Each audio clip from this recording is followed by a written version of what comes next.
ആദ്യം മാമ്പഴക്കറി മാത്രം കഴിച്ചു നോക്കാം.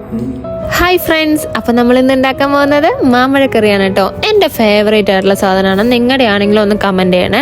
ആദ്യം ഒരു ചട്ടി വെച്ച് അതിലോട്ട് ഇത്തിരി വെള്ളം ഒഴിച്ച് നമുക്ക് മാങ്ങ വേവിച്ചെടുക്കാം. ഒരു ടീസ്പൂൺ നെയ്യും കൂടി ഒഴിച്ചിട്ട് നമുക്കൊന്ന് ഇളക്കി കൊടുക്കാം. ശേഷം കുറച്ച് ശർക്കരപ്പാനി ഒഴിച്ചു കൊടുത്തിട്ട് പിന്നെയും ഒന്ന് ഇളക്കി കൊടുക്കാം. ഇതൊന്ന് കുറുകി വരുമ്പോഴേക്കും നമുക്ക് ഒരു അരപ്പ് തയ്യാറാക്കി എടുക്കാം. അതിനുവേണ്ടി ഒരു പിടി തേങ്ങ, കുറച്ച് തൈര്, ഇത്തിരി മഞ്ഞൾപ്പൊടി, കുറച്ച് മുളക് പൊടി ഒന്ന് ക്രഷ് ചെയ്തെടുത്തു കഴിഞ്ഞാൽ നമ്മുടെ അരപ്പ് റെഡിയായി. അത് നമ്മുടെ ചട്ടിയിലോട്ട് ഒഴിച്ചു കൊടുത്തതിന് ശേഷം ഒന്ന് നല്ലോണം ഇളക്കി കൊടുക്കുക.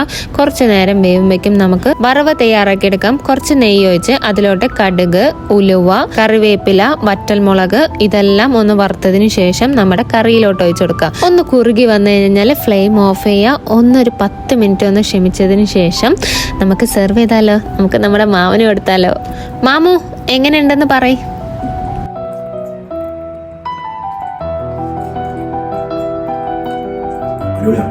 ഇതിൻ്റെ കൂടെ ചിക്കനും കൂടി കൂട്ടിയിട്ട് കഴിച്ചോക്കെ എങ്ങനെയുണ്ട്?